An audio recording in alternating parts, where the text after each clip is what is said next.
తహసీల్దార్ ఆఫీసులట సర్టిఫికేట్లు పెండింగ్లో ఉన్నాయట. రాష్ట్ర వ్యాప్తంగా నిలిచిన 1,00,000కు పైగా దరఖాస్తులట.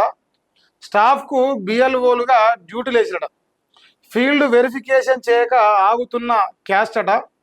ఇన్కము, బర్త్ తదితర సర్టిఫికేట్లు స్కూళ్ళు, కాలేజీ అడ్మిషన్లకు సర్టిఫికేట్లు అవసరమట.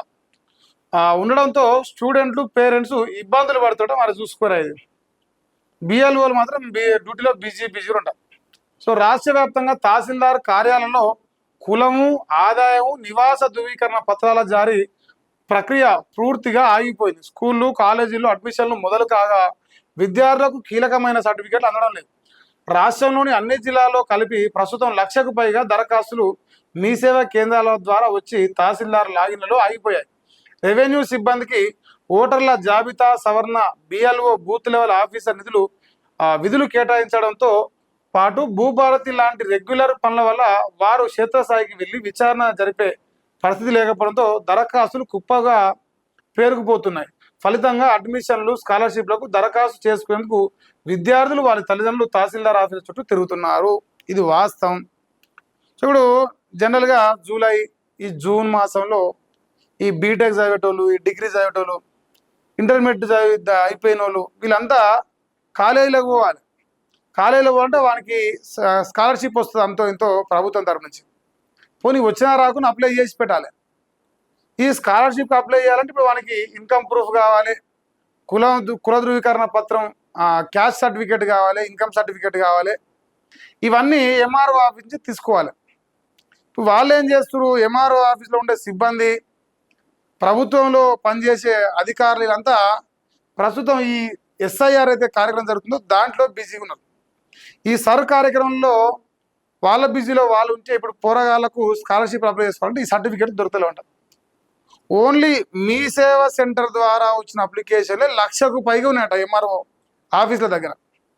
ఇంకోటి మళ్ళీ వాళ్ళకైతే రెగ్యులర్గా భూభారతిలో ఈ భూముల రిజిస్ట్రేషన్లు, ఈ కింది పైకి చేయడాలు, పైకి కింది చేయడాలు ఇవి ఉంటాయి కదా, అది రెగ్యులర్ ప్రాసెస్. దానికి మళ్ళీ వర్క్ జరుగుతున్నాయి.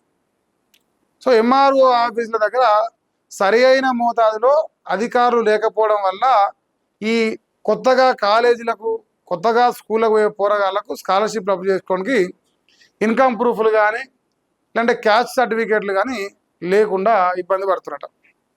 సో మంచి వార్త, నిజమేనా కాదని మరి మీరు చెప్పురే కామెంట్ సెక్షన్ ద్వారా. మీ ప్రాంతాలలో ఎక్కడైనా నిజంగా ప్రజలు ఇబ్బందులు పడుతుంటే మీరు కామెంట్ సెక్షన్ అయితే ప్రజలు అందరూ చూడడానికి అవకాశం ఉంటుంది. సో ఇంకోటి, మీ అభిప్రాయాన్ని షేర్ చేసేతో పాటు ఖచ్చితంగా లైక్ కూడా చేయండి. లైక్ చేస్తే ఎక్కువ మంది రికమెండ్ అవుతుంది. బిఎల్ఓ అంట డ్యూటీలతో బిజీగా ఉంట. రెవెన్యూ సిబ్బందికి అదనపు బాధ్యతలు అప్పగించడం వల్లే సర్టిఫికేట్ల జారీలో ఆలస్యం జరుగుతుంది. రాష్ట్ర ప్రభుత్వం ఓటర్ల జాబితా ప్రత్యేక సవరణ కార్యక్రమాన్ని చేపట్టడంతో రెవెన్యూ సబార్డినేట్ సిబ్బందిని బూత్ లెవెల్ ఆఫీసర్లుగా నియమించారు. దీంతో వారంతా ఉదయం నుంచి సాయంత్రం వరకు ఆ పనిలోనే బిజీ అవుతున్నారు.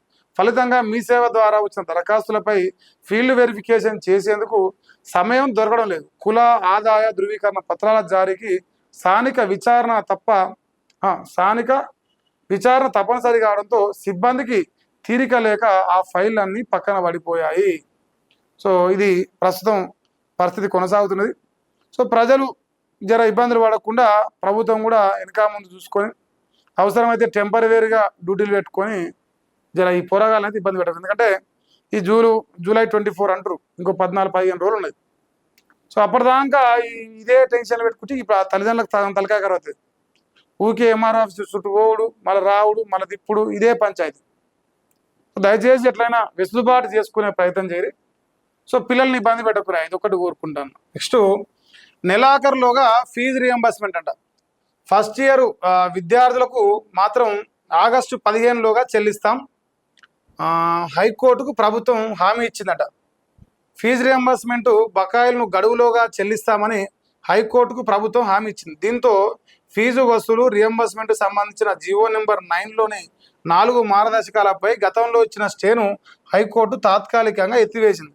2026-27 విద్యా సంవత్సరంలో అడ్మిషన్లు తీసుకునే విద్యార్థుల నుంచి ఎలాంటి ఫీజులు వసూలు చేయరాదని యాజమాన్యాలకు స్పష్టం చేసింది. తొలి ఏడాది విద్యార్థులు ఫీజులను ఆగస్టు 15లోగా ద్వితీయ తృతీయ 4వ సంవత్సరం విద్యార్థుల ఫీజులను ఈ నెలాఖరులోగా చెల్లిస్తామని ప్రభుత్వం హైకోర్టుకు హామీ ఇచ్చింది. దీంతో అడ్మిషన్ల ప్రక్రియ యథావిధిగా కొనసాగాలని కాలేజీలకు హైకోర్టు ఆదేశాలను జారీ చేసింది. తదుపరి విచారణ ఈ నెల 20కి వాయిదా వేసిందంట. మరి ఇది చూసుకోరా, ఎవరైతే ఫీజు రియంబర్స్మెంట్ కావాలో మరి మీ అందరికట ఈ నెలాఖరులోగా ఫస్ట్ ఇయర్ విద్యార్థులకు వేస్తాడు. అంటే అది బీటెక్ చదివేటోళ్ళకి కావచ్చు, డిగ్రీ చదివేటోళ్ళకి కావచ్చు, ఇక మిగతా వాళ్ళు కూడా కావచ్చు అనుకుంటా. సో జనరల్గా 4 సంవత్సరాలు అంటే బీటెక్కే 4 సంవత్సరాలు ఉంటుంది, డిగ్రీ అయితే 3 సంవత్సరాలు. మరి ఇప్పుడు కొత్తగా 4 సంవత్సరాలు చేసిర్రు అంటారు, అది ఎంతవరకు తెలియదు. సో ఏది ఏమైనా ఫీజు రియంబర్స్మెంట్ పైసలు అయితే పడతాయి అంటాడు. నమ్ముతారా? ఇప్పుడు హైకోర్టు ముందర హైడ్రా రంగనాథ్ 100 డ్రామాలు ఆడతాడు, హైకోర్టులోకి వెళ్ళి బయట రాగానే మళ్ళీ చేసే లంగా పని చేస్తున్నాడు. సో నా ఇది కూడా గట్టిగా డౌట్ వస్తుంది. ఈ ఫీజు రియంబర్స్మెంట్ పైన యాజమాన్యాలు కోర్టుకు పోయినాయి. ఎవరే గాయ చేసి అని నాయన మా పైసలు మాకు ఇలా సాలరా నాయన, నీతో మాకు లొల్లేదు అన్నారు. అయినా కూడా రేవంత్ రెడ్డి వాళ్ళ పైసలు వాళ్ళకి ఇవ్వలేకపోయింది. మరి ఇప్పుడు మాత్రం హైకోర్టుకు హామీ ఇచ్చిందంట, ఎట్టి పరిస్థితులలో ఈ నెలాఖరు వరకు చేస్తాను. ఇక 20 రోజులు ఉన్నాయి. సో 20 రోజులలో ఫస్ట్ ఇయర్, ఇక తర్వాత second year, third year, fourth year అందరికీ వేస్తా. సో ఫీజు రియంబర్స్మెంట్ పైసలు ఎవరి వాళ్ళకి ఇస్తా. ఇది తెలంగాణ రాష్ట్ర ప్రభుత్వం ఎవరైతే కాలేజీలలో చదువుకునే పోరాడు ఉన్నారో, ఎవరైతే కొత్తగా అడ్మిషన్ తీసుకుంటారో మీ అందరికి ఇస్తున్న హామీ. అయితే ఈ హామీ వెనుక వచ్చిన మతలబు ఉన్నదే నాకు అనిపిస్తున్నది. ఇప్పుడు కొత్తగా అప్లై చేసేటోడు కానీ పాతోడు కానీ, ఒకవేళ కాలేజ్ వాడు కానీ లేదంటే అధికారులు కానీ ఆఫీస్ ప్రభుత్వం కానీ వీళ్ళ దగ్గర నుంచి కుల ధృవీకరణ పత్రం కానీ ఆదాయ ధృవీకరణ పత్రం కానీ ఎంఆర్ఓ ఆఫీస్ నుంచి అడిగితే ఇది ఇప్పుడు వచ్చే పరిస్థితి లేదు 20 రోజులకి. ఇంకా అంటే ఇప్పుడు ఎందుకు దీనికి లింక్ ఉందేమో అనిపిస్తాను. రియంబర్స్మెంట్ పైసలకు ఈ క్యాస్ట్ సర్టిఫికేట్కి, ఇన్కమ్ సర్టిఫికేట్కి లింకు పెట్టుకొని ఏమన్నా హైకోర్టుకి ఏమన్నా హామీ ఇచ్చిర్రా అంటే రేవంత్ అన్న అంటేనే 100 ప్రశ్నలు, సమాధానాలు 0, గాడిద గుడ్డే తలకాయ. కానీ మరి ప్రశ్నలు అయితే చాలా వస్తున్నాయి. ఫీజు రియంబర్స్మెంట్ పైసలు అయితే ఇస్తా అంటున్నాను, చూద్దాం.